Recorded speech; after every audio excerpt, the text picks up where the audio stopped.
everybody. Welcome to episode 43 of the Divine Council Podcast. I'm one of your hosts, Mel, and I got my buddy Rich with us. And today we're going to be interviewing Dr. Michael Bennett. And I'm going to let Rich introduce Dr. Bennett here in a second. But first, I want to kind of tell everyone that we're going to be having some kind of different discussions today, but they are big discussions. And for some people, these may feel like uncomfortable discussions. But quite frankly, if you guys have been delving into the Divine Council Worldview, that is already a very uncomfortable discussion the first time you had it, maybe the second, third time, because there's a lot to unpack there. Similarly, the topics that we're going to talk about today may feel somewhat uncomfortable. I would challenge you guys that if it feels uncomfortable for you, you need to ask yourself why it feels uncomfortable. And you really need to kind of go down that rabbit hole. And for each one of you, it's going to be different. It's going to be personal.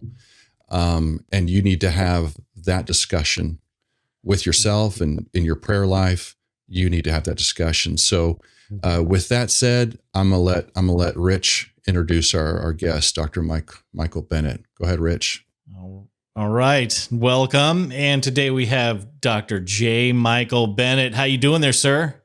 It is wonderful to be with both of you, Rich and Mel, and also probably many people that I know out in your audience. And it's good to be back with them. I've been deep undercover for a number of years, and not that things have been idle. So I'm just tickled to death that you all made time and your valuable time for me and for the listeners too. Now, many of you will know Dr. Bennett here from the FutureQuake show, but he actually has a few other things that he's done in life, including getting a doctorate degree in mechanical engineering and serving for 16 years as team leader in technology development at the U.S. Air Force Research Laboratory. It says here that you have over 24 patents on inventions that you've done? Yeah, in fire and explosion protection. Things that they used in Iraq to keep, Humvees from exploding, from IEDs and RPGs. And I come from survivability work, so blew up a lot of things. Blew up the first F-22 airplane, F-15s and weird stuff, and designed fire protection for funny car dragsters for the NHRA to approve, and work with NASCAR. One of my biggest inventions was to keep the Crown Vic police cars from blowing up and catching on fire when they got hit on the side of the road. That really took off. So just intense stuff, using rocket sled tracks to test these things with cars and trucks running at high speed. So that's what paid the bills. I call that the Caesar rendering part of my life. That's right. And the patents, what they did in selling them and what God's done through that and experiences I had, bought me some freedom. Not to go spend and go throw a lot of money around, but to get freedom, to stop and look at my life, even though I'm a serious practicing Christian. I was married to a Southern woman. She wanted to get back to the South. So I went out of my zone there, and it bought me time to reflect and how can I give back in my Christian faith? And that's what started. We'll get on to like my radio show. And that's when I feel like after 13 plus years of post high school, that's when my education really began. And some of that will be reflected in what we talk about today. All right. Yeah. I love to read those things because my resume has, nothing on there. So we appreciate that. So let's just dig right in. First, we want to give a shout out to Tom Bionic. We appreciate you out there, bro. Appreciate having lunch with you, dinner with you. What is it, like 14 years ago with my wife in Fremont, and figuring you're a great guy and being willing to listen to the FutureQuake podcast after that, where I was immediately within a week introduced to Dr. Heiser's work, which there you go. There it is. There it is.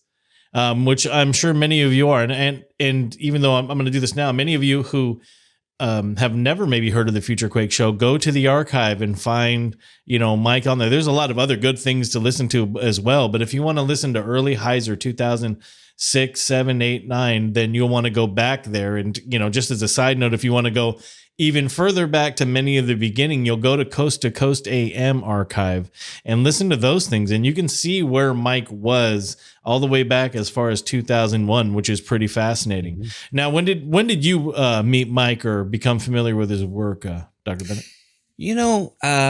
I'm not exactly sure of the very first time.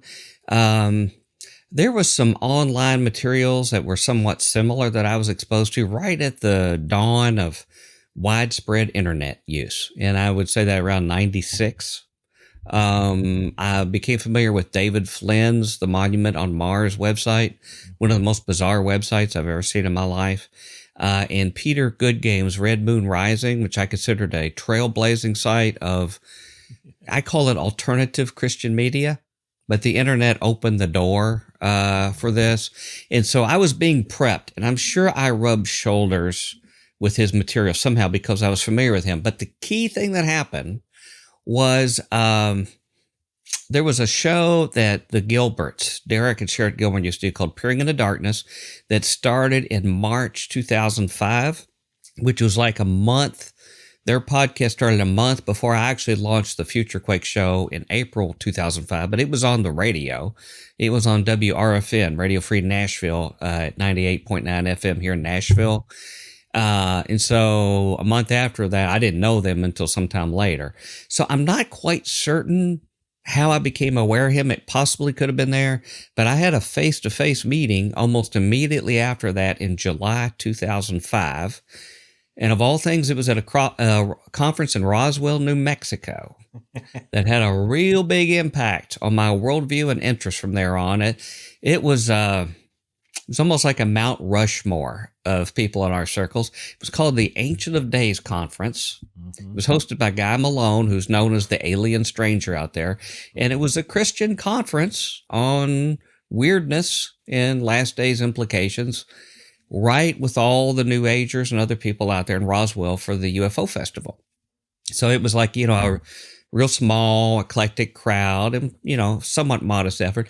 But the speaker list there would be so influential in the years ahead. There was David Flynn spoke, Guy Malone, Joe Jordan, I'm sure you've heard of, on rescuing people from abduction experiments, conspiracy theorist Norm Franz, the guy who first started talking about Nephilim stuff a lot from Ireland, I believe, Patrick Heron, and last but not least, Dr. Michael Heiser, who had already had a legendary persona, I could tell, with the crowd. He looked exhausted, but people were just wanting to hang on to him. And while I was there was an incident we don't have time for, but a little humorous incident with this guy by the name of Grambo the Prophet, who every time Mike Heiser spoke, he would yell out, "Lies, it's all lies." So I thought, I got to meet this guy. So I talked to him a little bit, even thought about maybe interviewing him. But someone in the crowd who was a little amused by my responses to him was actually Peter Goodgame, who had come from Hawaii to be there. So this really was like a rat pack that I had stepped into. There was some spiritual warfare that went on. There were some New Age witches that came over and dropped by. And I have to tell you, being raised as a Southern Baptist and having gone to a Church of Christ high school, I was exposed for the first time there by William Schnoblin, who I don't think I mentioned. Probably did. I was going to say, you didn't bring up Bill Schnoblin yet, but yeah. The weirdest speaker of them all. I call him the controversial, fabulous speaker, William Schnoblin. Who talked about Jack Parsons, first time that I was really aware about him, and several other things he brought up. So I introduced myself to Mike Heiser then, and it was really weird. Right off the bat, he seemed to give me attention as a peer, which was really surprising to me. And he focused his attention to me compared to, frankly, some of the other people that were there at the time. So that sort of set a tone for our relationship. It wasn't long after that I started having guests from that conference on my show, which it took more of its classic bent, FutureQuake at that point. So his time he first was on the show was in August 2005. It was my show 21. recorded over 300 shows from 2005 to early 2012. And they're all, if you want to catch them, they're all at FutureQuake.com. It's an old ancient site. I'm probably going to overhaul it. But if you want to hurry up and get them, I'd go get them. He appeared on that show. He was on show 122 in September 2008, talking about the Divine Council. Prior to that, the earlier show was about the impact of ancient text on modern man, which is a broad introduction. Then show 244, show 168, he came on about the coming ET God in August 2009. And then show 244 was on newly emerging teaching initiatives. He was starting to try to set up the structure for how he would do widespread teaching. And that was on show 244 in August 2010. So when did the show end? When did my show end? Yeah. My show ended in February of 2012 because we already had been on our second radio station. We got a little bit too religious for the first station. And, I bared some fault on some of the people that I had on as much as them. And in fact, I've gone back to Radio Free Nashville and had a show last year for a whole year, but went to another, it's like a station that covered all this part, Mid-South, on WENO, AM station. And then they got bought. So all the people were out the door. That this was all volunteer work he was doing. And we soldiered on. We had about 70,000 listeners around our peak. Half of them were online, half of them were on the radio. And then after about a year, I had been focusing on something that was happening in Middle Tennessee of what I call the anti-Sharia mania, where it was more like the Salem witch trial time, but it was, everybody knew we were going to be under Sharia law in a year, and it was centered on Middle Tennessee, where I lived. So as I started doing more research on it and research on all of these supposed Christian leaders who were coming in to, their hair was on fire, Chicken Little stuff, I started finding out they weren't being totally forthcoming with what their background was or their agenda. Little did I know that began a process of me sort of shattering some of my myths and Pollyannish attitude about a lot of things. And so by February of that year, I decided this is going to require my full attention. And I don't need to be just bringing other people on and talking. I needed to document what this was going on. So that's why I hung up the mic. And we went to show 300 at that point. Because it was because I think by the time I found your show and did a few things and got through it, you guys had ended. Within a year of you ending, I was with Mike, and a few months after that, when I was going to hang out with him, the next thing he was going to do, the only conference I think he got called to that year or that he went to outside of the Ancient Days was like the second Future Congress. Yeah. That was in Branson, where the videos are up where he, taught. So we always thought that was like kind of sad, that you guys went down right before we were able to run around there. But we, all appreciate, what you've done. And what were you talking about? The prophet guy, Grambo, the prophet, heckling Mike. Right now, we have a big old problem with Heiser derangement syndrome, right? Which is defined by a human mutation in which sufferers, often highly functioning, cannot comprehend that the word Elohim may or may not include the only deity. That, first of all, give props to Paul on YouTube there. And then Euler said that it's an eisegetically transmitted disease is Heiser derangement syndrome, because that's literally what happens in there. Well, you know what? That when you have to make those kind of deals and preparations, that is the beginning of a process. Now, the Chinese symbol for crisis, they always heard it was the combination of the symbols for danger and opportunity. And both exist. When you go through a crisis of trying to, where you get freaked out when you see something like this, and it becomes a stone in your shoe and you can't dismiss it, particularly when people have their data together and can lay it out, particularly when it comes from someone who professes to follow Christ that says this. This is a process that I call growing up into maturity in the faith. And you want to wrap yourself around your traditions like a blanket. And it's very comfortable in there. There's other people in there with you. You reinforce each other. You feel secure. But if you want to grow in Christ, you've got to be willing to test. I'm not saying blindly adopt, because there's a lot of that going on. I'm talking about being willing to grow up, test information. You know, when a lot of people went to college, they'd heard a lot of bad things about people of other cultures or other things. And then suddenly they meet them for the first time and they found out it didn't quite fit the paradigm. So then you have a crisis. Well, did mommy and daddy not tell me everything? Or do I not believe what I'm experiencing? That kind of thing. And what I want to tell people, and by the way, the warnings that you gave in our talk here, if anybody listened to FutureQuake over the years, at least half the shows fell in that category. Yeah. You know, people said, well, you're going where angels fear to tread.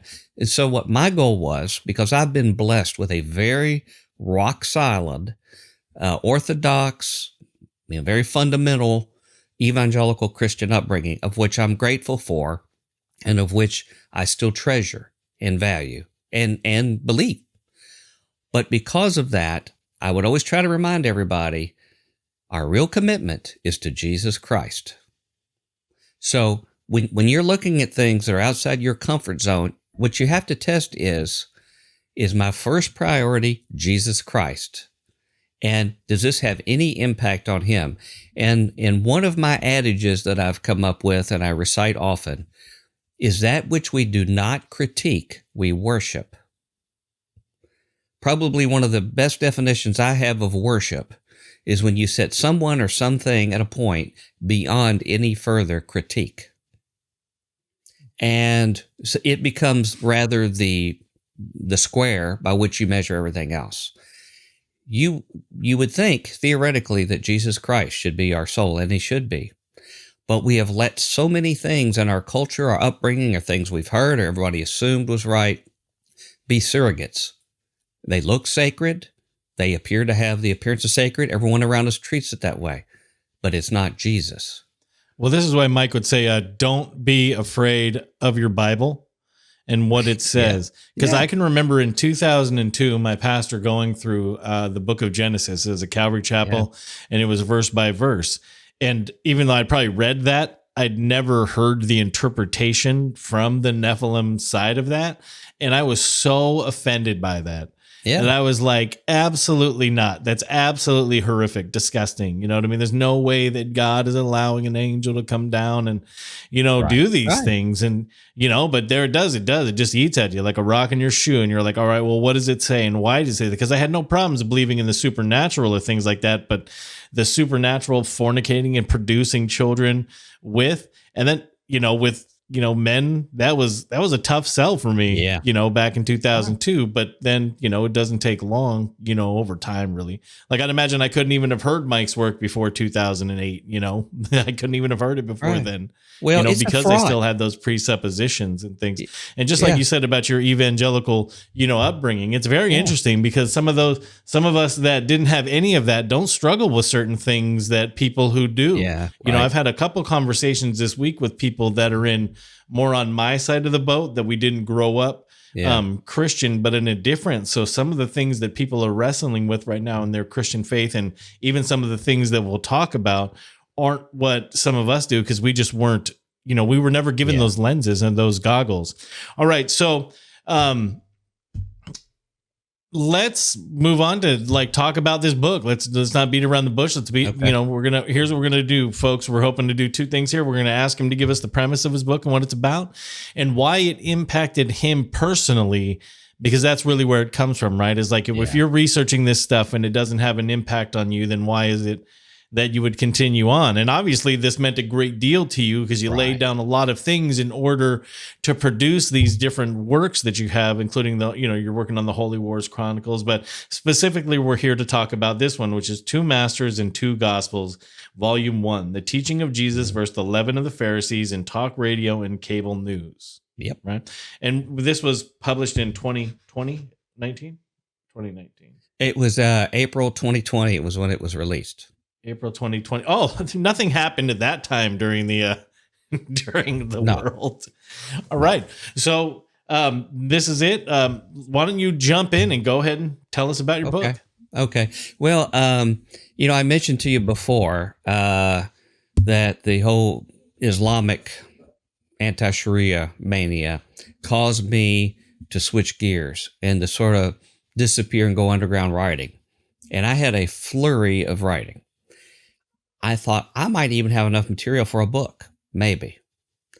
You all have, what little bit you've been exposed to me, my policy is never say something in 10 words when 100 will do. And as I got to peeling the onion back, okay, and seeing, okay, now who are the big players that are coming in and doing all this? Oh, wow, they have some interesting associations. Oh, they have some interesting things they said in their past that nobody seemed to look up. And as it got deeper and deeper and deeper, what was hopefully going to be a book ended up being so far about 13 volumes, of which all of them are like 500 or 600 pages, and evolved into the bigger theme in question of the history of holy wars. And how do holy wars in our history that involve Christians really reflect what we're really made of? And this is the theme that comes through in this book we're going to talk about today.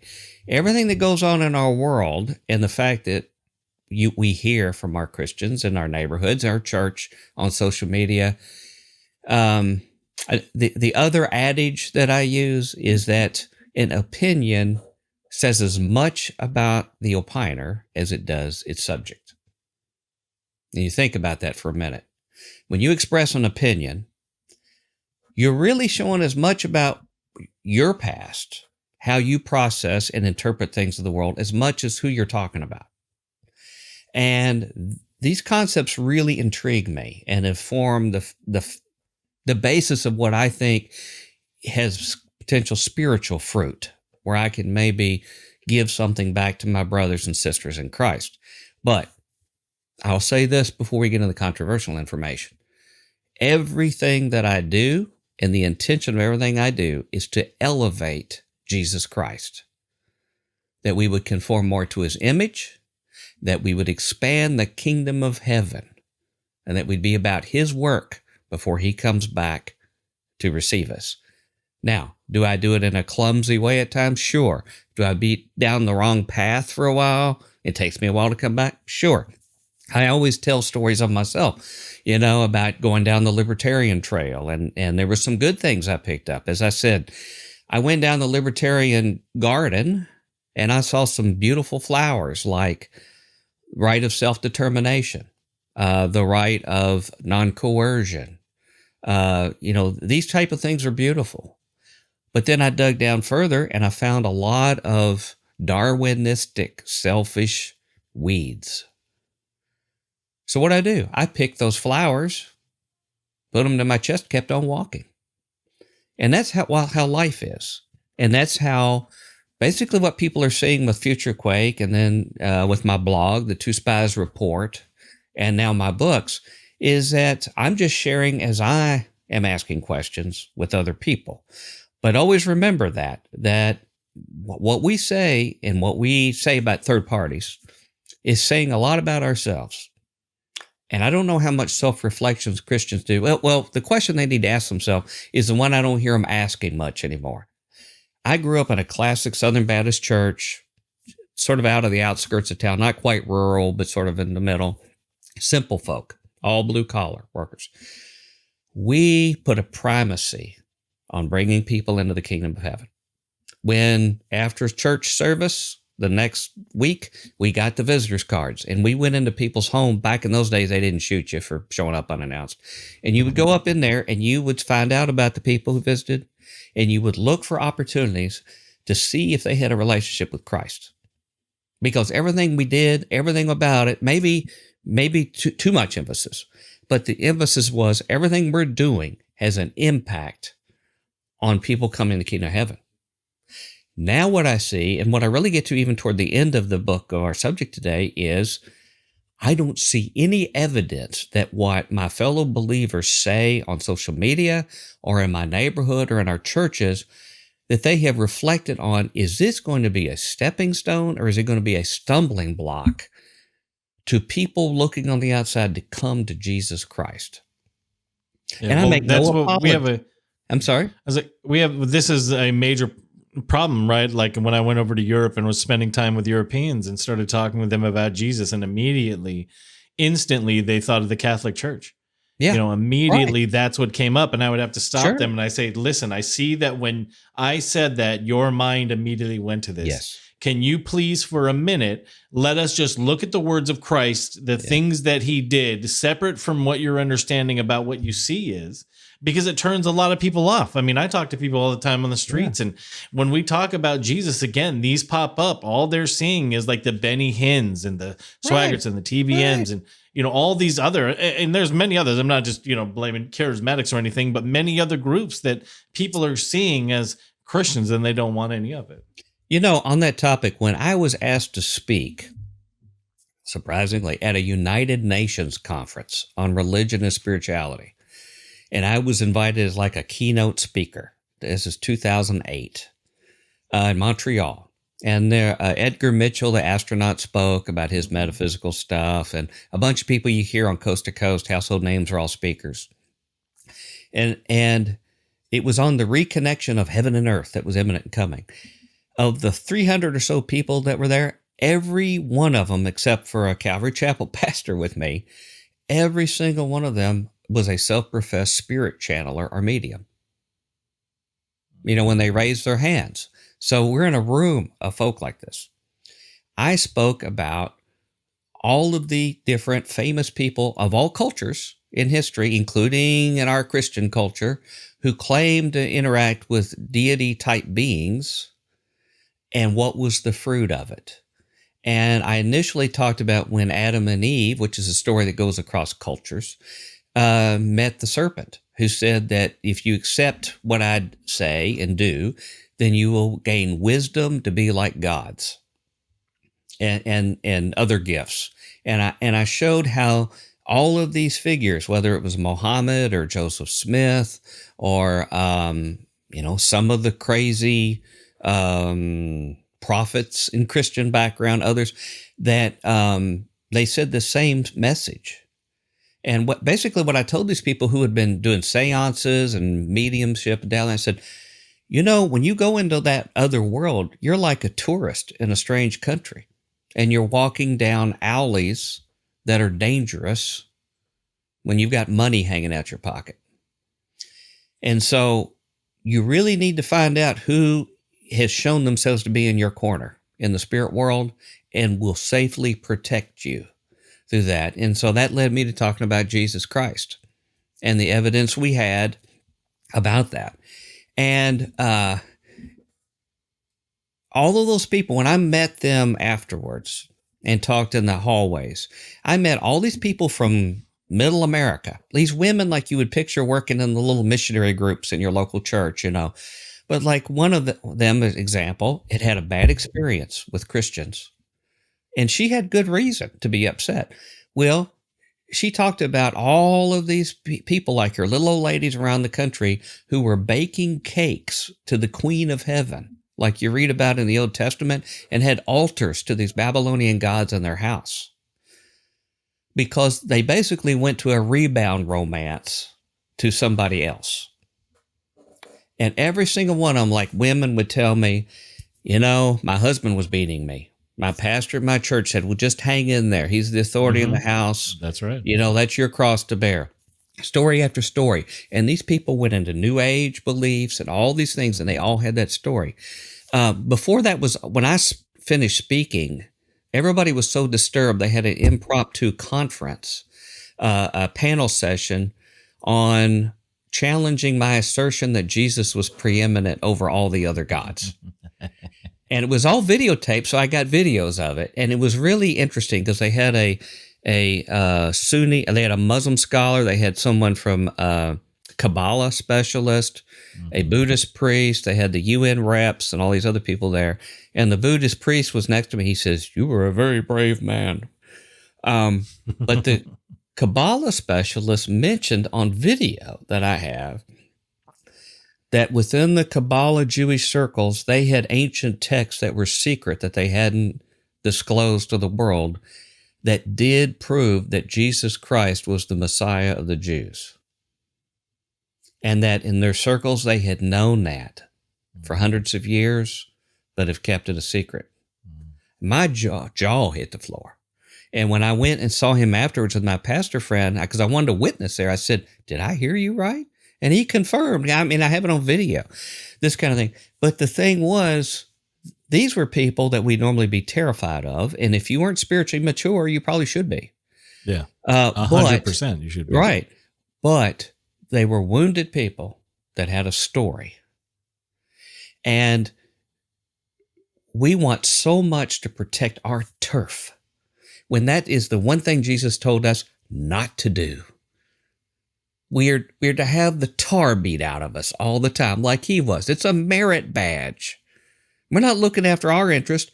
We look after the interest of in my book, I point out from the Bible, they call the Anoim, the lost and forgotten ones. Because the world's not looking out for those people. Babylon's not looking out for them. That's who he tells us, because God says in black and white, numerous times in the Old Testament and New, he is their God. So if you want to be on his side, you have to be looking out for them and not our own skin. But what I see on mainstream Christian media is that they don't go out and look at this very diverse kind of world that's out in front of us and brave new world and see fields white unto harvest, like Jesus described them. What they see are enemies behind every bush. So therefore, if we can take a shot at them, we'll take a shot at them. And if we can't, we'll retreat in our little bunker and we'll get our prophecy big slide out on our podium, and we'll just count and wait for the days. Yeah, this is something that you're striking a chord with me, because I've been noticing this much more and more within the church, is that we play the victim card really, really well, and we seem to be very, very satisfied with maintaining a defensive posture of, like you said, the turf that we own. And you're just like, and it's like, we feel like we're on the losing end of a battle. And as something Rich said in like episodes in the past, it's like, that ain't the case. Like, like God set us up to go out and to, the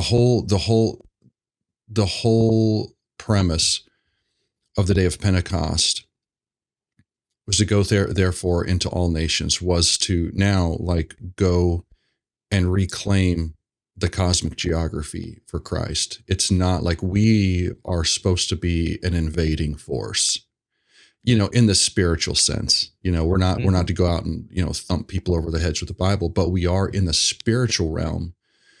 We are an invasion force, and we're supposed to be on the defensive. And I noticed, like, I was in church a couple weeks back, and one of the songs, I can't remember the name. I can't remember the song, but the words were very defensive in nature. It was kind of like, woe is me, help me. And sometimes we are beat up. Sometimes we are beat up and we're beat down. And it's kind of like, we feel like we need to kind of sit down back and kind of recover. But one of the things that, Mike said in, like, I love the lines he said in I think it was Unseen Realm, like, there is no, you can't sit on the bench. There is no, neutrality is not on the table. You're either moving forward or you're actually moving back. There is no, like, let me go sit on the sideline and take a breather, Right. Even when you're taking a breather, you're moving one direction or the other. Our butts don't need to be on the couch. But the first thing we need to ask ourselves before we go off, as my parents' generation say, go off half-cocked, is, one, what is our real battle? And who is our team? Okay?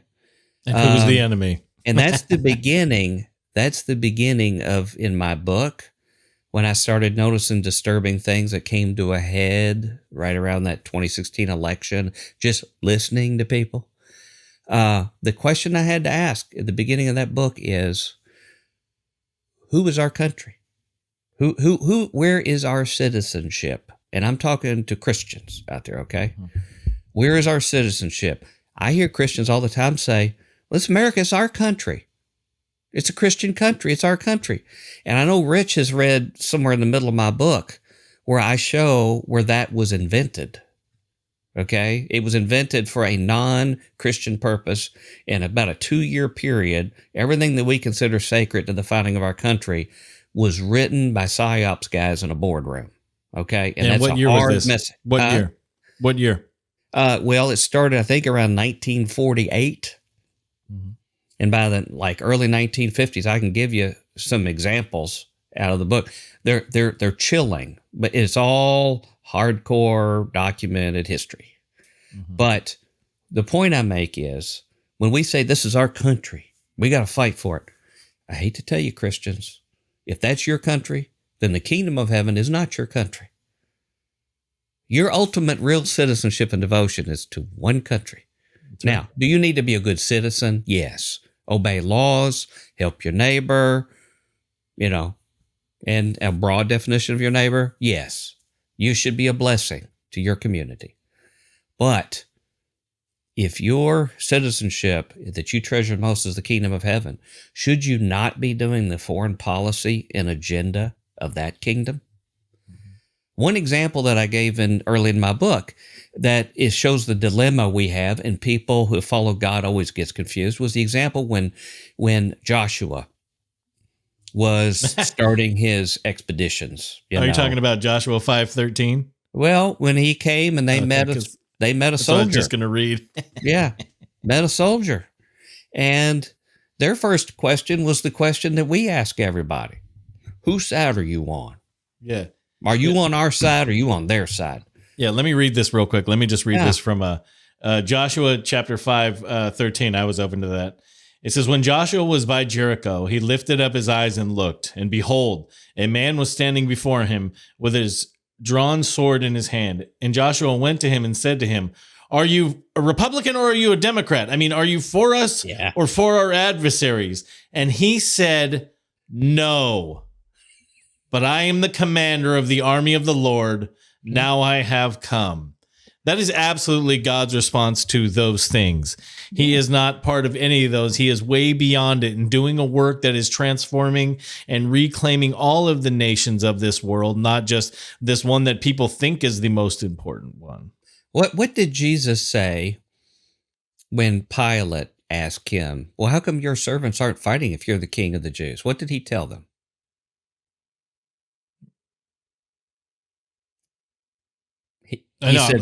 He said, my kingdom is not of this world. Yeah, I say, if it was, my servants would fight. I've heard actually Christian leaders like General Boykin, Second Man of Family Research Council. Well, he said to pick up a sword. So we got to get a sword. We got basically another bloody holy war, and we know how well that one went. We need to do that. To which for our audience out there is so what we're saying, that your book is challenging the idea of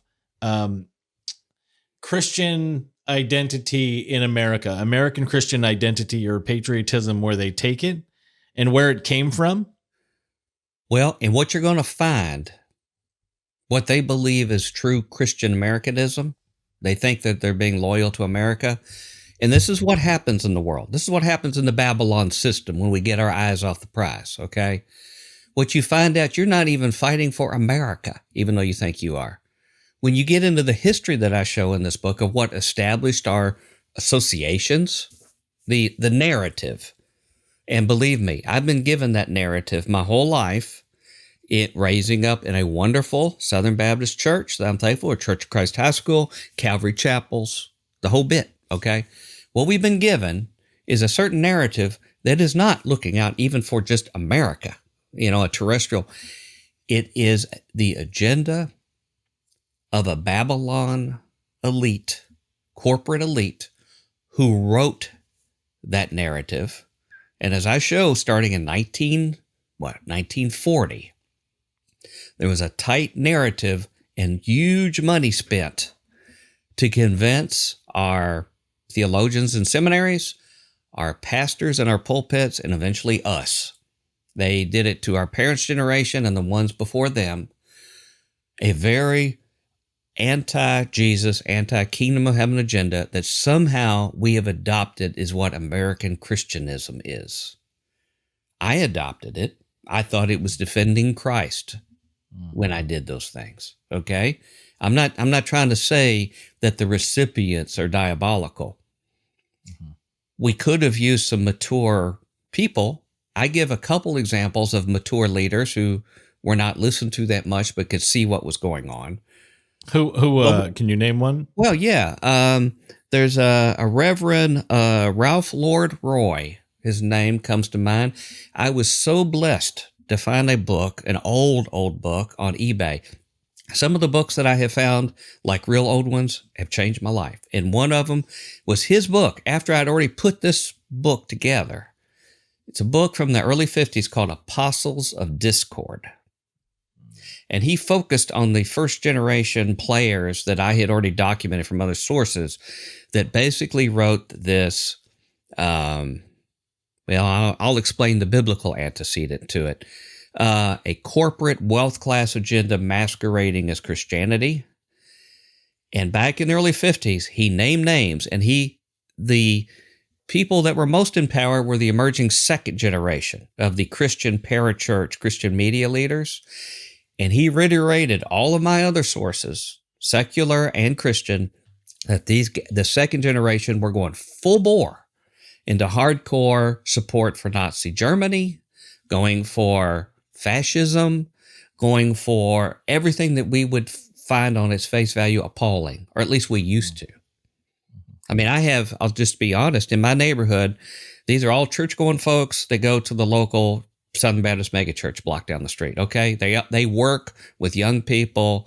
They are trying to, teach them what they know about Christianity. And it's just like one of the older women in my neighborhood, one of the militia guys in our neighborhood, in our upscale suburban neighborhood, convinced her that Hitler really wasn't that bad a guy. Oh yeah. Well, people in my neighborhood have been conditioned to start accepting these kind of things, Well, this is a totally different conversation, and we won't get into this now, but that AI translated Hitler's speeches that have gone absolutely viral on like TikToks and places like that, because they were able to use his voice because nobody ever heard what he was saying. They only heard the the German screaming, not the actual content of his conversations. And so people are hearing that, and it's going crazy out there right now, but we've seen the fruit of it. We saw the fruit of it historically. The GIs that opened the camp saw the fruit of it. Mm-hmm. But Ralph Lord Roy called these guys Apostles of Discord, and what their real agenda was. It was a very popular book in its time and then forgotten.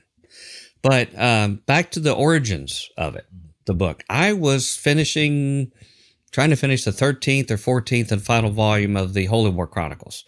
I had gone through all of these guys who most of your people know were famous former jihadists that had been bombers and other stuff in the Middle East that were coming to warn us, and had shown how they had fabricated their stories. There was no evidence from source material of what they had done, and there's just a long line of grifters. So I was getting to the last phases, including some dark Christian militia groups that had decided to take up the sword. Okay? But I had some friends in the media, like my friend Adam Sane and others, who are saying, we really need to hear you talk about what's going on under our nose right now, the big change in Christians around 2015, 2016, or at least their public perceptions. And I said, look, I got to get this done. I got these all done, so I can start bang, bang, bang, release them. He says, no, we need to listen. I had opened a blog, 2015, interesting time to start a blog. And so I was already writing this stuff on a blog. Then I realized it's just like the Holy War stuff. When I started focusing on the history of Holy Wars, going back to Cain and Abel, The first violent battle that happened over who was worshiping God the right way, okay? The same thing was true with this. When you see bad symptoms of something, there's always some root cause. That's the real problem, not the symptom. You don't treat the symptoms. The symptoms are like the idiot lights that tell you there's something you need to go check on. And so I sort of put all that on hold. 2018 through the middle of 2019, I wrote what is now a 478 volume, which is volume 1, which was released then. I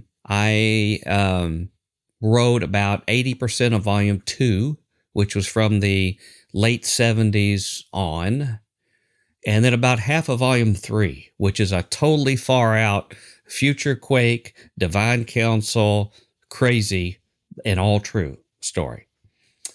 And I won't tell you what I've been doing since then, because the response I've seen from Christians was more of an education for me than all the other stuff I read. To see how people responded to the material that I shared and have documented extensively is part of my education. But yeah, how has that response been?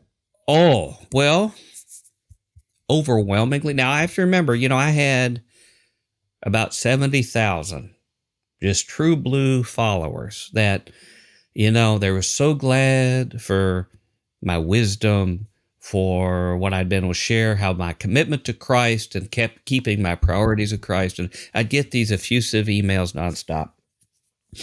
When this material came out, I think you saw one of the interviews I did, Rich.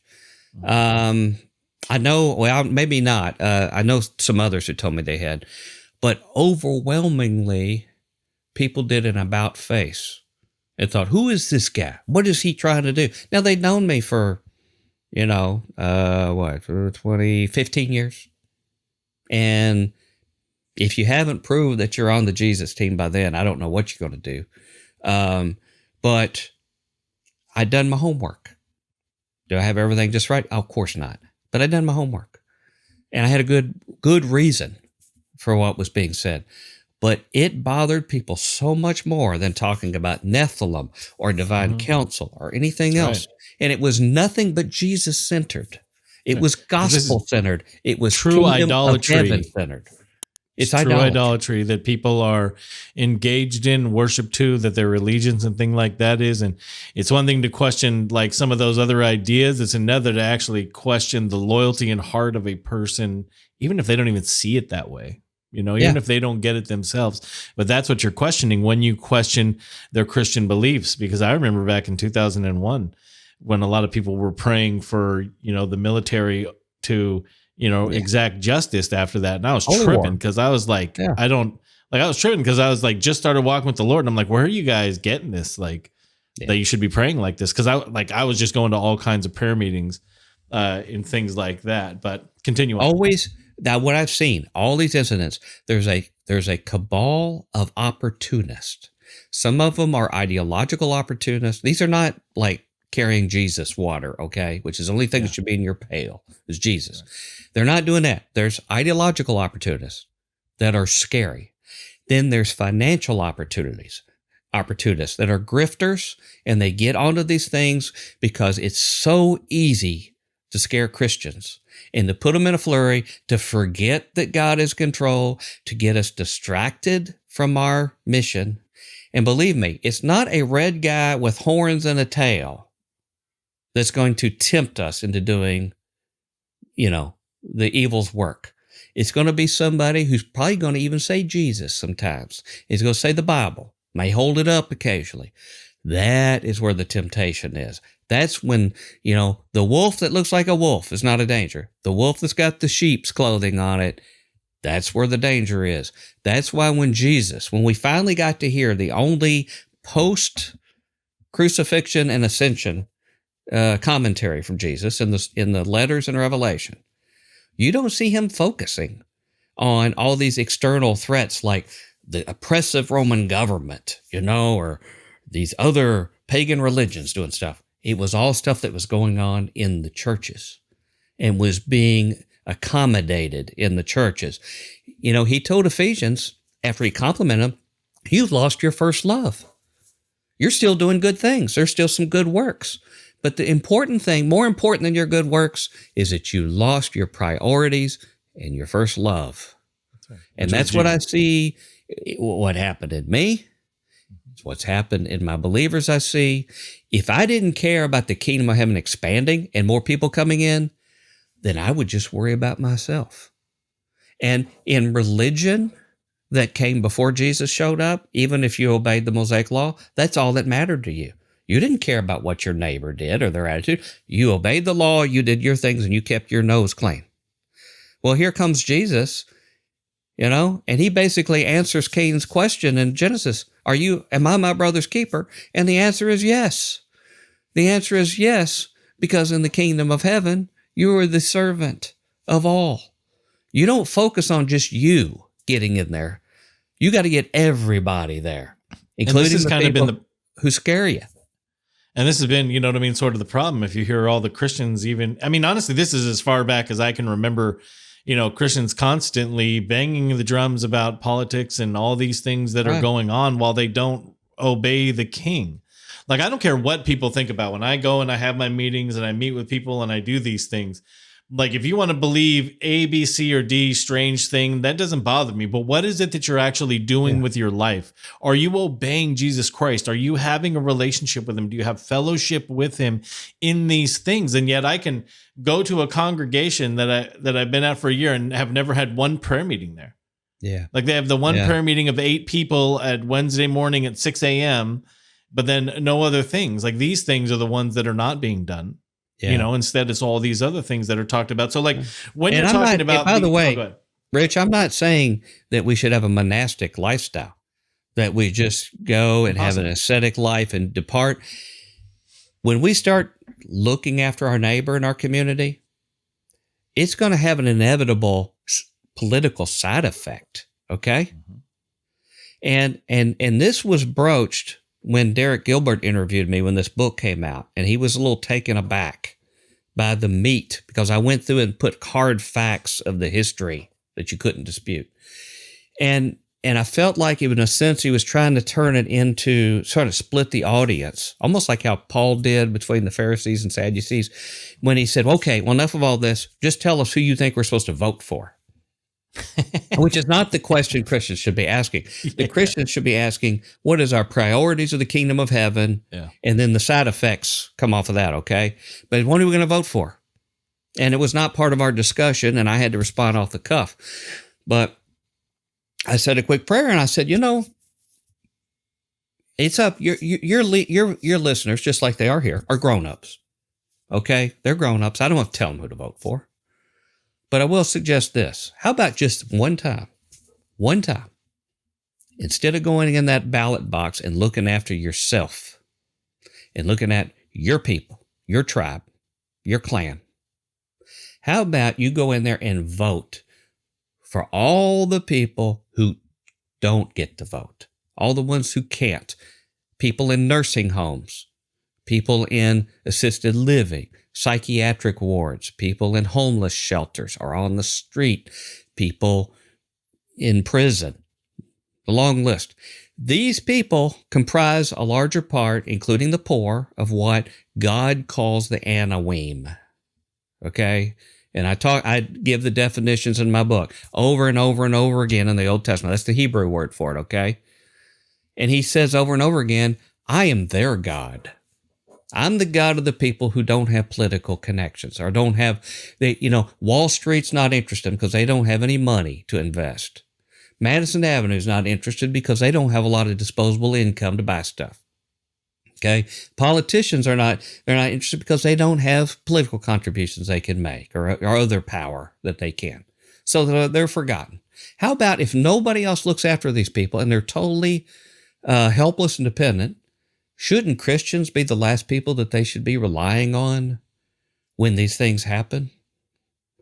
And the point I make in here, and I am strongly against what we know is as Christian nationalism, okay? But at the same time, God gives clear delineations of what he expected civil governments to do. And it's promptly ignored. It was ignored by the Jews. It's ignored now by the Christians. okay, what his priorities were, because government did have a role. We've been groomed into the Christianization of the sovereign citizen movement to say that all government is evil. And you know who has a vested interest in bankrolling that and making that happen? Corporate America. The Babylon system does not want anybody looking over their shoulder as a referee. And so they're more than willing to pay. Well, we'll funnel money through these sovereign citizen people to get rid of any regulations or get any other kind of things. You have to ask yourself, who's benefiting from this? But even more so, who is the victim? And this is something Christians need to ask. Okay, when I get really worked up and going and doing something, who is the victim for me to benefit or other people to benefit from what I think is a great idea? So I just challenged him on that show. How about you go in there and you vote on what you would think the decisions would be best for the Anawim? Because well, God, you know what, they couldn't even do that because they can't even read they can't even read the bills and things that pass. They don't know what's in there and in them. I tell people, like, if you're going to, press me and make me do all of these things, go read every bill that you're voting for, because when you cast your lot in, you are responsible for the things that occur.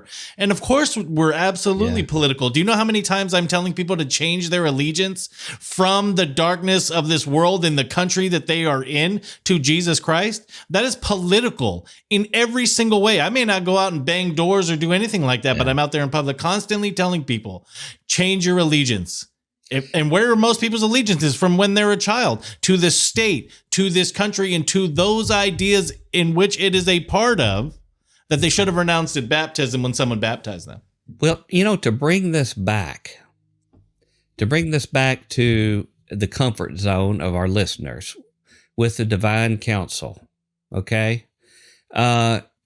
You remember what's the money passage in the Divine Council, what God says? Is it Psalm 81? 82. 82, okay? I don't know if you have that up to read that, but it's very, very important what it says in there. Because why are they being judged? Yes. We know that they're being judged. The sons of God, the B'nai Elohim over the 70 nations, because we're replacing them, okay? They didn't give justice to the widow or the orphan. That's right. In the handful of verses of that chapter, and there's not many, those verses, most of the time, I think, get ignored. You know what's missing from that, Mel? It doesn't say you're going to be judged because of idolatry. You let them build pagan idols to worship you, which they did, and obviously was wrong, okay? Or you let sexual immorality run amok in your area, which they did and is wrong. But the main front burner thing that he says is that, he says, let me just share it with him. He takes his place in the Divine Council in the midst of God as he holds judgment. How long will you judge unjustly and show partiality to the wicked? Okay, judging unjustly. Give justice to the weak and the fatherless. Maintain the right of the afflicted and the destitute. Rescue the weak and the needy. Deliver them from the hand of the wicked. Then I said, you are gods of the Son of the Most High, but like men you shall die and fall like any prince. And you see that the job, deliver them from the hand of the wicked. That requires action. Now, that requires going out there. Well, yes. First of all, acknowledgement, which is what you don't see when a Christian is talking about public issues. What is God's main priority and what does he bequeath to us? We are replacing the principalities and powers in the world to come. And that's why they're so perplexed with what was done on the cross and delineated in Colossians 2. Mm-hmm. Okay?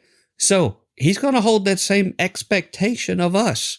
And guess what? While we're here on this earth and while we're getting new recruits into the kingdom, we're supposed to be getting our executive training here right now.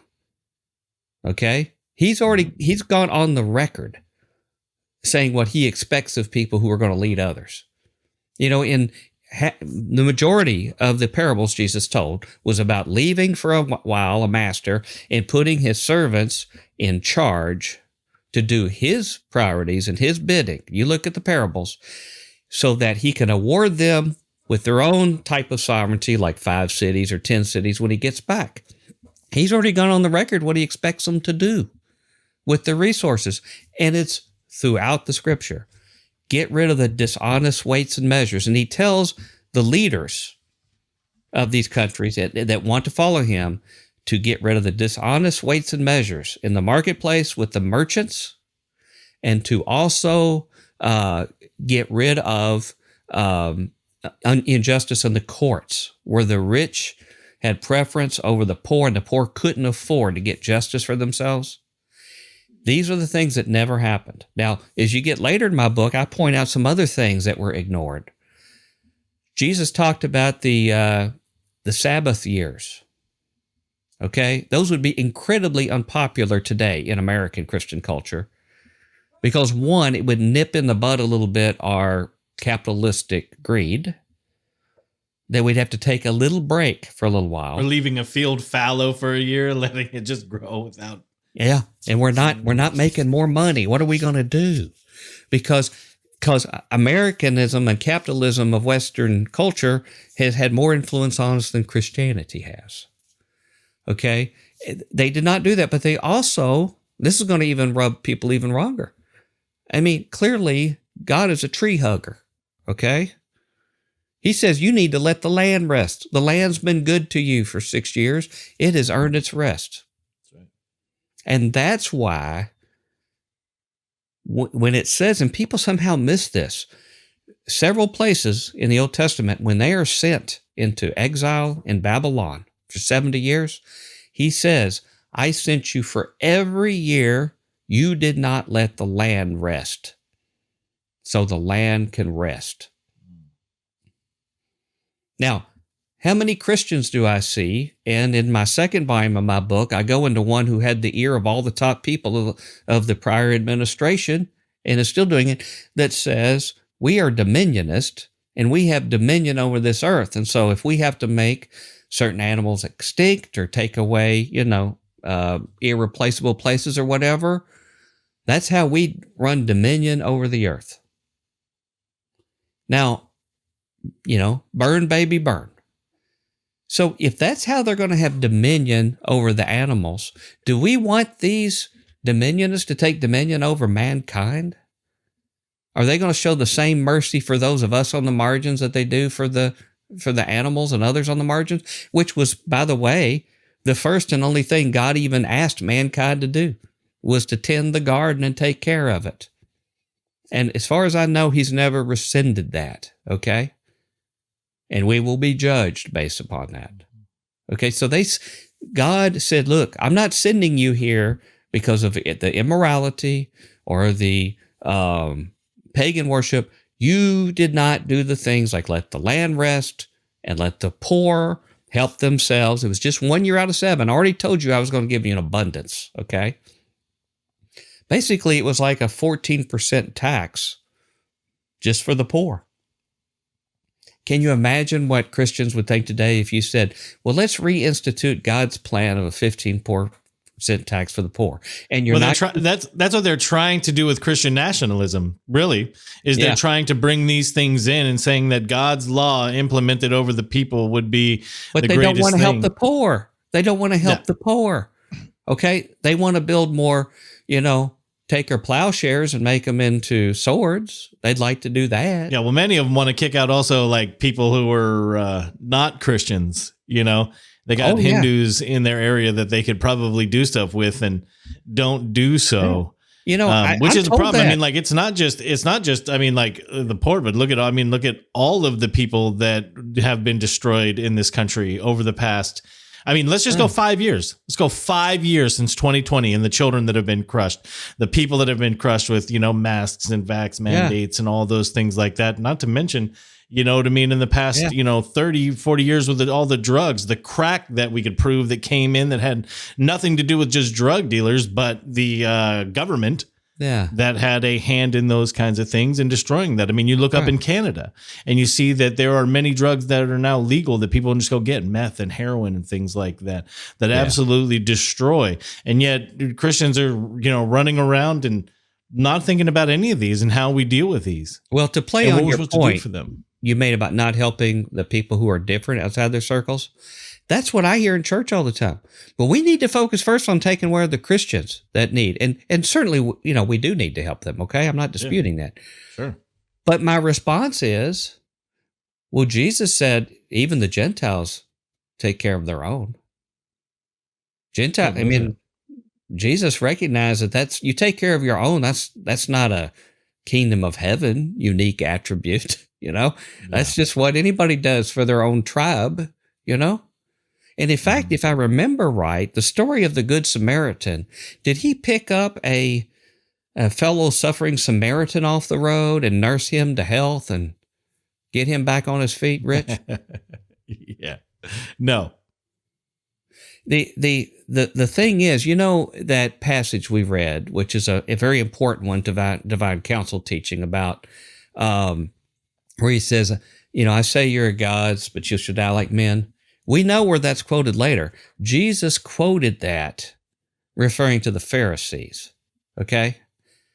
He referred that to them. And as I understand it, he is tying to them, he said, your father's the devil, okay? The principalities and the powers were operating the Pharisees, just like they have done organized religion in something that's a topic for another day, but I'm going to be expanding another book called The Religion of Angels that Paul talked about.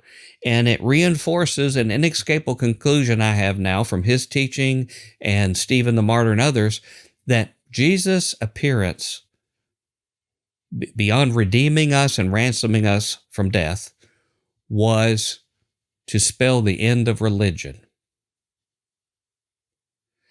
And if that's true, and we embrace that, then that's going to be painful for every one of us, because every one of us has had a soft, fuzzy feel from how religion has made us feel good and bonded with other people and this and that. Well, I think, and by religion, I think you kind of mean the traditions, the trappings, the liturgy process of it. Yeah, Colossians 2 defines them. If you want to go figure out what it is, it's Colossians 2. He says all those things you listed, Mel, are a shadow of the things to come, but the reality is Christ. Yeah. Now, in most of the translations, I think that was the NIV, the other ones say, but the body is Christ, which is sort of weird unless you realize that Paul was well educated in the general education of the time at the feet of Gamaliel and things. And he was taught world teaching, okay? And the most prominent one in philosophy would have been Plato. And if any of y'all had a little bit of exposure to this in some humanities and in school, you've learned about Plato's cave, where he tries to say, okay, here's how we have a degraded perception of reality, in that it's like we're all inside a cave and there's a light behind us with some image of something that's the reality, and we're all arm in arm facing outward on the cave, and all we see are the shadows. So our only perceptions of reality are the shadows, a lower dimensional emanation of what's reality, but we can't turn around and see it, okay? And he was using that as an analogy to say, when Jesus Christ came, not only what he said, which if people just did that, that'd be a radical change, but what he did, his attitudes, his emotion, everything. We were given a four-dimensional representation of God when Jesus came. X, Y, Z, and even in time. He was a dynamic. He wasn't a static like a 10 Commandments piece of stone. He was in motion and action, just like the Holy Spirit. Living and active, yeah. Yeah, he says, I am working. He says, my Father is working, and I am working. Okay, that's dynamic. Why do we go back to the two-dimensional? And that's what all of these things, and believe me, it cuts everybody, not just Catholics, not just Orthodox. It cuts us evangelicals too, okay? Anytime we have middlemen come in and say, okay, well, here we've packaged this, we've standardized, every denomination's like a franchise, like McDonald's or Burger King. And so they have their recipes. Okay. And if you graduate from the seminary, you have to sign on that you'll stick with the recipe. And, here it is. Okay. Really what they've needed to done all these years was just teach literacy. Okay. Get people to read your Bible and do that. But I'm getting a little bit far afield here, but back to the Pharisees. I'm sorry. I say, in this conversation, there seems to be a lot of relationship between the Israelites that were brought out of Egypt, and God freed them from that. He's like, he only gave them the Passover and the things that he said, and he wanted them to walk humbly with him and obey his commands. And as soon as Moses was up on the mountain too long, they built that calf and went right back. It seems like Christians did something similar within 150 years of Jesus's death and started building over the past 1500, these religious institutions and organizations and things like that you just don't see in the New Testament that Christ wants. He wants to free us to have a relationship with him, to have our God live with us, to co-labor with him, to walk with him. Well, and I think he did in the garden. I think you bring up a perfect example, because the Israelites that wanted the calf, they wanted the golden calf. It's like, even people today, we want our golden calf because people, just the human nature side of us feels like if I'm doing something, I'm therefore earning my place in heaven. I'm earning my way to it. And that golden calf just looks different for us today. Like back then, it was literal golden calf. That was kind of like the pagan practice of that day. But nowadays, it's kind of like, well, I'm not trying to pick on any one group, but you're just the easiest. But if I go light a candle, and if I go light a candle and, say a prayer there, if I go to this one place and drop my coins in it, I've been to I've talked to the audience many times. I've been to Japan many times. I've seen some of the Shinto and the Buddhist shrines and temples, and I see what they go get their fortune. They go up top, they throw in their coins, they do their little hands, and they pray, they light incense. And people love to have their golden calf, and it's these systems of tradition that make them feel they're doing something to earn that. And even like, I kind of like, similar to you, I grew up in kind of the Baptist tradition. I grew up in the and I remember kind of like, admittedly, I was judgmental in how I looked at some other faiths. I've since just understood, people grow up in that. That was just like that was just that's their experience to coming into it. And so I have to, I got to give grace for that. God approaches people in different ways. But even in the Baptist faith, I kind of came later to realize, like, I would have discussions with my dad about things like, why are we doing this? He goes, well, as Baptists, we believe X, Y, and Z. And so therefore we do. And I remember thinking to him, going, well, where does that say that in the Bible? What is that? I remember he had rules. My dad kind of had this list of rules of who could or could not take the Lord's Prayer or a Lord's Supper. Or when we visited another church, could we take the Lord's Supper there? And I remember I got called out by some friends when I went to go visit another church as to whether I could take it. And when they called me out, and I remember giving my justification, it was stupid. And mine was totally based on like just a senseless tradition that had no relevance whatsoever to like what's in the Word. And I think like both of you guys are hitting on some stuff that's like, yes, we need to get back just to the Word. It's the Scripture alone. It's like that is the standard, but it's getting people to divorce themselves of the idea that they need a tradition. Some people like it. Tradition is a warm blanket. That golden calf has become a warm blanket of like, when I die, I'm going someplace because I've done these things. This is my security blanket of salvation. Well, it's peer pressure too. Yeah. You got people, you surround yourself with people, and everybody's afraid to ask the question about whether the emperor has clothes on something like that, because why rock the boat? And because you want to be there. Some people just got saved. They just came to find Jesus through hardship, and they want to go to this place. And even if in their youth discernment that they can see something, they're not going to want to rock the boat because they just got to this place. Yeah. All right, we have about 10 minutes left, Dr. Nobody wants to, by the way. And this is the problem when you get company men, which we've had from the early days of the church running it. When it's your vocation, when you're a professional Christian, and you're part of a hierarchy, you got to worry about rocking the boat if it affects the college education of your kids or paying the bills or the mortgage. And these are situations we put ourselves in. But if I could summarize, going back to our book, which we've not really scratched, okay? Yeah. Well, it's 400 something pages. It's really hard to scratch that in 1 hour. Right. But when so like I said, we got 15 minutes left. Go ahead and pitch it in 15. Let me just summarize. When I started hearing what I considered menacing talk from other believers, like when we were voting, this is like around 2016 or something, didn't sound anything Jesus-like. It was like sort of threatening kind of stuff. And I thought, what has come of us? And then I started realizing that all of my neighbors, all of my church folk I knew, family members, when we were talking about social issues or public policy or other interest issues, the things they were citing as justification for their opinions were not the words of Jesus. And I'm just talking about Christian folk, okay? It was talking points that I recognized from talk radio and cable news. That's what I recognized them saying.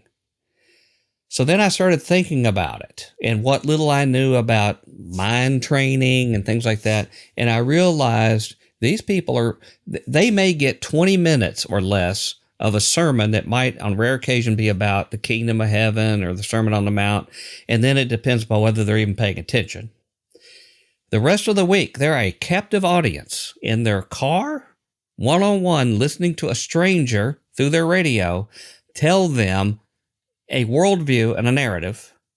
They go to work. They put it on in the background, subconsciously, still taking it in. They listen to it for another 45 minutes or so on their commute home. Then, when they're eating dinner, they may turn on cable news and get the same narrative again, and they don't know who these people are or who's paying them. Mm-hmm. Even on Sunday morning when they're getting ready for church, they turn it on, okay? So it's a numbers game. People are being saturated with what I call another gospel. And that's what led the process of me doing something that led to this book. And I tried to figure out, is there any biblical or first of all, is there something I could throw a blanket over the consistency of the values of the opinions that I hear? And what I determined was it was what I would call wealth class values. It's values that mistrust the poor, that assume they're up to no good just by default, that they're lazy and they're a burden, that immigrants are distrusted and only to be exploited, if anything. Working people are all lazy, okay? The businessmen are the saviors of society. And I could go on. But basically, when I tried to think of a biblical antecedent, it struck me that the people who had that same exact religious message were the Pharisees. The Pharisees fit that template perfectly. They were wealthy. They were ingratiated wealth. They looked very pious on the outside. But keeping their political power was very important to them. They were willing to compromise. They were willing to do dirty deeds or associate with filthy politicians and others to keep their position secure. And they were very, very threatened by Jesus. Well, and even I think as in past conversations, we talked about this, even the business of the sales of sacrifices of animals that were in the temple, that was a big moneymaker for them. And so Jesus it was run by Annas. Yeah. Annas, the high priest, who was the boss hog. I didn't know this till I got into studying it. I learned from the Jewish encyclopedia. The Jewish writings of the time make it clear that Annas, who was the guy who picked his nephew or his son-in-law and sons to be the priest at the time, he was the power behind the throne. He had Caiaphas at the time. They ran that operation. It was a money-making racket. Okay, just like how we have on televangelists today. Same, it goes way back. Everybody knew it. So what did Jesus do? Something else I learned studying for this. I had only thought Jesus overturned the tables once. He did it twice. The first was when he first started his ministry. You know, he proclaimed when he read out of Isaiah, I've come to preach the gospel to the poor, set the captives free. He went there. First thing he did in Jerusalem was turn over the money changers' temples. Well, guess what? He knew how to make enemies out of the Pharisees. And he did. Because money is what motivates them. And he said that, you're lovers of money. Okay, I start the beginning of the book, the quote, Jesus said they didn't like that. He says, you cannot serve God and mammon, because they hated it because they were lovers of money. He did it a second time when he entered Jerusalem at the end, because he knew for sure if you hit him in the pocketbook, they're going to take him out, which is what his mission was all along. Okay, and I list about 29 attributes in that early part of the book. These are all the things that are documented that the Pharisees did and how they rolled. And it's hard to find much distance between them and what I would say of the religious right that I've been a member of most of my life, okay? When I compare what I call the gospel of Jesus Christ to the gospel of talk radio and cable news, I take about every hot button issue I can think of in the book, and I contrast what Jesus said and what I hear on the radio and from my Christian friends. And it is an ugly comparison. And I have gotten feedback that people hate that, but they've never been able to dispute it. Okay? So the crux of where you started, Rich, looking at this, and where I tell people, if that's like too much for them to deal with, what I tell them is when I decided to figure out how did we get so far afield and start listening to rich people, corporate worldview, masking as Christianity, I go into the history and first show, just as a simple example for people, how as the Cold War started, everything that we consider our, quote, Christian heritage was invented in a few years' time by I'll mention a couple groups that did it, okay? And guys like Billy Graham and others were part of this behind closed doors. All of our propagandists of World War II that used to work against the Nazis were working against the public, because they said we have to make the Cold War a holy war. And so we got to Christianize our side. Okay, they formed the Psychological Strategy Board in 1951, comprising the CIA, Departments of State and Defense, and studied, quote, the potential role of religion in psychological warfare. Okay, they said the potentialities of religion as an instrument for combating communism are tremendous. Religion is an established force which calls forth men's strongest emotions. Our overall objective is seeking the use of religion as a Cold War instrumentality should be the furtherance of world spiritual health. This is where our top religious leaders helped them, didn't tell us, but all this stuff, and they wrote a psychological, basically a warfare manual called One Nation Under God. This was not come up with by Christians. This was come up with by PsyOps people, many of them into CIA, into weird stuff, that said, we're going to start coining this One Nation Under God. They started, in just a couple years' time, putting it on our coins, adding under God in the Pledge of Allegiance so we could Christianize your national, allegiance and devotion to make it. And if I can, I was going to jump in here at that part. In your book, it's page 171. It says, they released a report 15 months later entitled One Nation Under God, which stated that there was the need to weld religion to democracy and call for public comparisons between the Bible and America's most revered national documents, which I've heard pastors say that they're living documents that we have here. President Eisenhower raised Jehovah's Witness declared in 1953 that recognition of a supreme being is the most basic expression of Americanism. His advisors felt that to sell the message, he should join a church so that he was subject to the first baptism of a sitting president in history at the National Presbyterian Church. Soon thereafter, Congress began printing "In God We Trust" instead of "E Pluribus Unum," which was one out of many, which reminds me of the Tower of Babel, on stamps and canceled letters.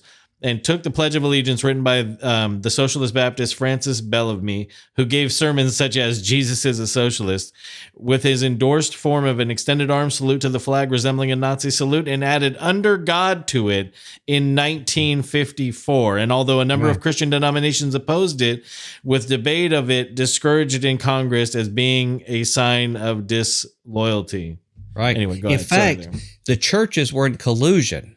And when they did the Crusade for Liberty, all these psyops, propagandists, and wartime people, their Crusade for Liberty, you had to go in your church and sign a commitment to America and to capitalism on the altar of the church. And this was across the country. Most of our corporations were all paying free ads, hundreds and hundreds of ads, TV shows. All of our Hollywood people were pushing this. One of their other groups they operated was this is all government. Nothing of this has to do with getting people saved, getting them to have eternal life or relationship with Jesus. They created the Ideological Committee on the Religious Factor, charged with the Cold War spiritual factor. But the one that really creeps me out the most, and all of this is preamble to the really dark stuff, okay? The one that really creeps me out is the Foundation for Religious Action in Social and Civil Order, or FRASCO, sported members such as Billy Graham, Henry Ford II, Herbert Hoover, and others. John Wayne was in the middle of it, all this kind of stuff. None of this had to do with the kingdom of heaven agenda or expanding Jesus' kingdom at all. And I only go into those sections of that work to let people's mind process that all these things that we're back fit and told a mythology in our back about, which if you really took the Bible at face value and about the kingdoms of this earth, you should have known better, okay? Mm-hmm. But what it really gets, rubber meets the road, was in 1940, when the National Association of Manufacturers has their annual convention at the Waldorf Astoria, every year, televised or broadcast on the radio, everybody listened across the country. There was a PR firm of all industrialists trying to improve the opinion in America of the business sector because they were seen at the time as having put America in their greed into the Great Depression. And so that people were trying to help other people out of the tenements and the ghetto. The social gospel was still doing their thing. And so they had to put a stop to this, and they were really terrified of FDR and particularly Social Security and these kind of proposals, veterans' pensions. And so the first prosperity gospel preacher, his name was Reverend James Fifield, he called Apostle of the Millionaires, from First Congregational Church, Southern California, came out and spoke and electrified the crowd by saying, you industrialists don't have any credibility with the American public. There's only one segment that does, and that is the clergy. And you're going to have to package your pro-business, anti-worker rights, anti-worker safety, anti-pension, anti-Social Security message, and you're going to have to package it in some way in Christian terms to show that the government, who's supposed to be the watchdog over the dishonest weights and measures and over the justice for the poor in the courts, you're going to have to turn them into the enemy. And they said, Eureka, this is what we've been looking for. The guys at Westinghouse, Phrygia, all these other places started throwing this Fifield money to form the first real parachurch organization called Spiritual Mobilization, mass media. And they started dumping this anti-government, anti-poor, anti-any kind of even temporary assistance stuff, which was an about face from what Christians believed up to then. And as they started taking polls, the opinion of the clergy and the seminaries did an about face in about 20 years' time of doing this because they saturated. They were even going to the point where they were doing competitions for pastors, which they never told their parishioners, that if you preached a pro-business sermon, anti-government, you could win $5,000. Okay, they should have called it the Balaam Award because that's what it was. Okay, these were bought prophets. And these pastors, over 15% of all the pastors in America participated in that. Crazy. Let me ask you this, because this is something where I guess our readers it's going to be really important. And imagine part of the length of your book is because you're sourcing all of this stuff. This is not a a thought exercise. Not shoot from the hip. This is not a conspiracy theory type thing. Like, you're sourcing all of this stuff. That's part of the length of it. And I think our readers will appreciate that, because our listeners will appreciate that, because that's part of the reason why they liked Mike's work, is because he sourced everything. He's like, I'm not making stuff up. It's all right here. Yeah, this is great. So where can they get your book? It's on Amazon, correct? And where else is it listed? Now I'm gotten all spooled up and passionate, and I got to put the brakes on it. But just let people know, I love everybody who's listening to this, even the people who start, and they even heard enough to get worked up over yet. Okay. It just opens a Pandora's box, but I love them. I love my brothers and sisters. My only goal is to elevate Jesus. Just don't forget that. If I'm misguided, so be it. But it's to elevate Jesus. And I ask you to look at my references and source material. Anytime I can use an online reference in addition to an old book, I include it in the book where you can actually go to the source, read it yourself. And I have yet to be disproven on the source material and historical. So yeah, it's at Amazon. You can either get it in paperback, hardcover, or an ebook. If you don't like Amazon, you can go to Barnes & Noble and get it. There's a few little, it pops up at Walmart. I went through something where, it goes in far-flung. International people are getting it. Do you have a website? People can... 2 places to go check up on it. And if you want to hear some more interviews I've done about it or other stuff, if you go to, my publisher is Akribos Press, and Akribos stands for circumspect in Greek. How do you spell that? Akribos. Akribos press.com. If you can't remember that, my personal website is mikebennettbooks.com. 2 N's, 2 T's. All right. And my old haunts still exist. If you want to find some old rickety FutureQuake shows, they're still there.